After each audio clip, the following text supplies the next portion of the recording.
Peace be with you.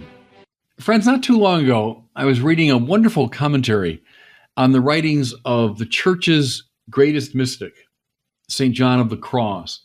I've got a long relationship with John of the Cross because my home parish outside Chicago when I was growing up was called St. John of the Cross. So I just knew it as the name of my parish. And then later on, largely through the ministrations of Thomas Merton, I came to understand the importance of St. John of the Cross.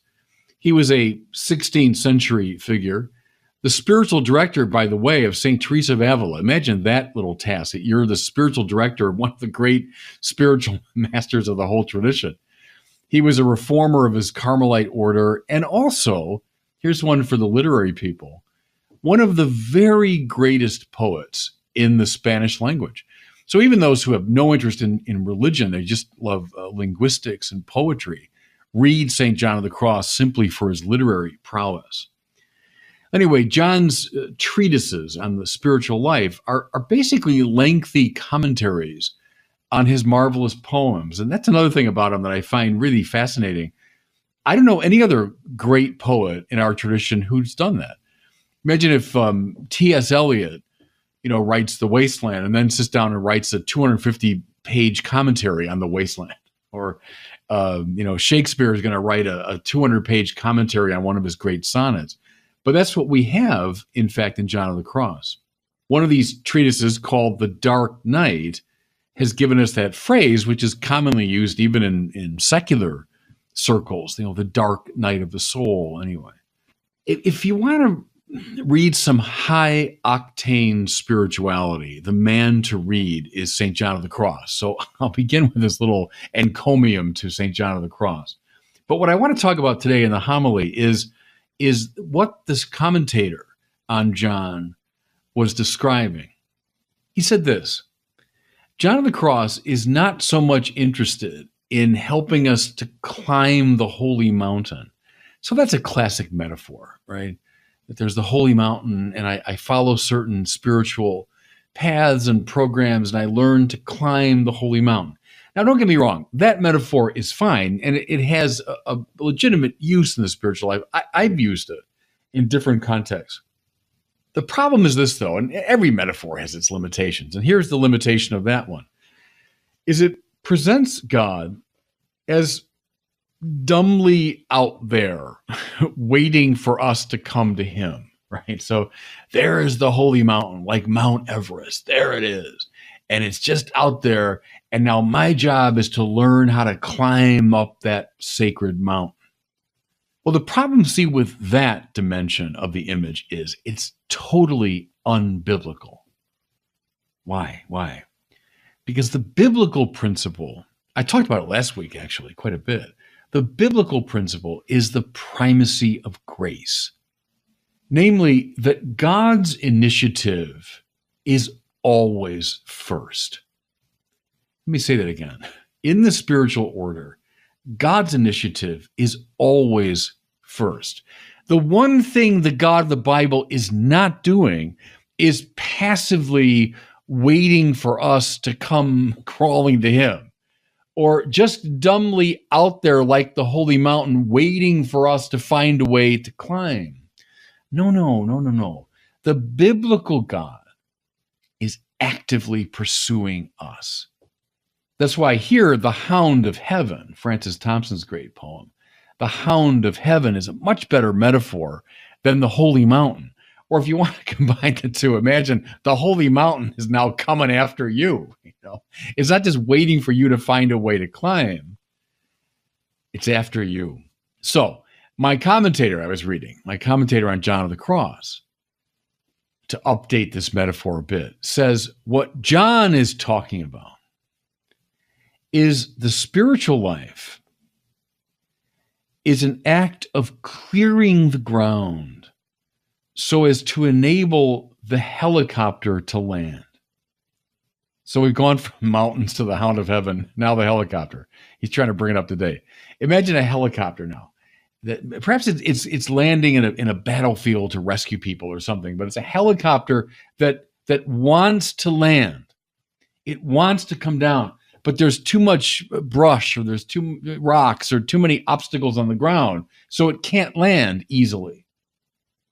And so people that also want the helicopter to come, let's say the colleagues of wounded soldiers, what they want to do is clear the ground that the helicopter might be able easily and safely to land. So this commentator said, remarking on St. John of the Cross, that's how the great saint essentially conceives of God. Not the holy mountain, dumbly waiting that we might come to it, but God is like a helicopter that wants to land in our space. Just stay with that a little bit. It's an Advent image. Remember from last week? Oh, come, Emmanuel. Please come, ransom me. Now it's come, helicopter, come land. See, the point here is not to preempt the helicopter or to jump on board and take over the controls. We can't do that anyway. What we can do is clear the ground so that the helicopter might land more easily. Now, read St. John of the Cross's spiritual writings with fresh eyes. They largely have to do with the eradication of what he calls attachments. Attachments. What are these? These are creaturely goods that we imagine to be ultimate goods. Makes sense? We're all sinners, and so we all do this. Creaturely goods that we imagine to be ultimate goods. So we get obsessed with fame and reputation, material wealth, worldly power, political parties, all the things that beguile the ego. What St. John of the Cross says over and over again is we have to detach ourselves from these goods so that we can accept the grace that God wants to give us. Clearing the ground. See what I mean? Clearing the rough terrain, clearing out the rocks, making the landing ground even so that the grace of God can come into our lives. It's funny to me, some people have mocked St. John of the Cross as a kind of hung up puritanical naysayer, for he famously summed up the spiritual path with the words, nada, nada, nada, right? Nothing, nothing, nothing. But see, this has nothing to do with nihilism or Puritanism. What does he mean? He means the emptying out of all the attachments I talked about. See, nada, nothing, nothing, nothing to all those things, so as to make room for the inrushing of grace, clearing the ground so that the helicopter can land. Okay, maybe you're wondering now, why is this man talking about St. John of the Cross and helicopters on the second Sunday of Advent? Well, here's why. All this came rushing back into my mind when I was meditating on our magnificent first reading for today from the prophet Isaiah. A reading, by the way, which is echoed in the words of John the Baptist in the gospel for today. Listen.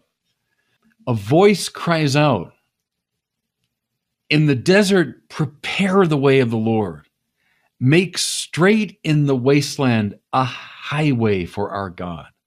Every valley shall be filled in, every mountain and hill shall be made low." Now, familiar words, but I think the John of the Cross image is going to help us here a lot understand what this is about. The historical setting for this wonderful outburst is the return of the exiles from Babylon. So remember, Israel is taken away in exile to Babylon, which is far to the east. And then about 70 years later, they got the wonderful news that they were being allowed to return, right? And so the author now is imagining that the rough country that lies in between Babylon and Jerusalem, and if you've been to that part of the world, you know what he's talking about. This is not a flat plain, but filled with hills and valleys and deserts and so on. He's envisioning that this rough country might be evened out so as to permit an easy path for God to travel to his people. See, there they are in Babylon. They've been liberated. Now, Yahweh, the God of Israel, is coming on this path to get them. So what can we do? Well, let's make a highway for our God. Let's fill in the valleys and knock down the mountains. You know what's interesting, everybody? Now that I live out in California, I'm a Midwesterner, so everything's flat where I'm from. And so the roads are built, and you say, well, what's the big deal?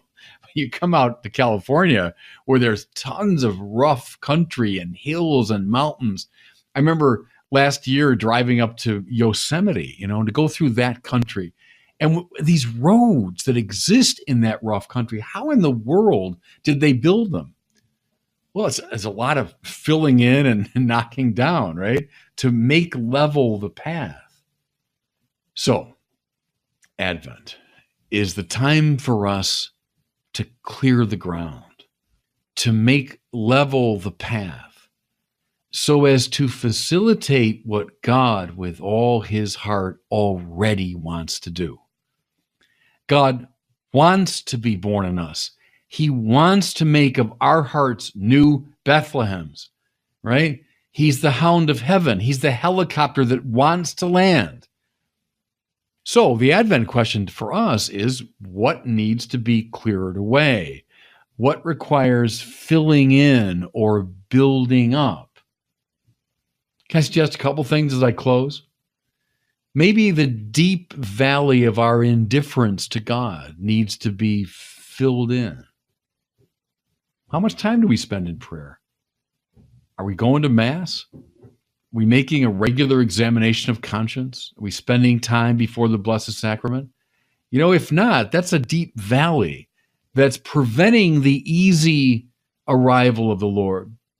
Maybe the deep valley of our indifference to the poor, the needy, the ignorant, the spiritually deprived. Can we start practicing regularly the corporal and spiritual works of mercy? Can we give alms more thoroughly? Can we volunteer to teach the faith to young people? That's a way of filling in a valley, that's making the access of God difficult. And might I suggest, in the spirit of John of the Cross, can we knock down some of the mountains of our own worldly attachments?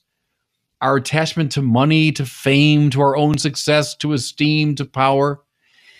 Notice, please, everybody, none of this is designed to earn or merit the love of God. We don't have to do that. It's not part of a program of spiritual success or self-help.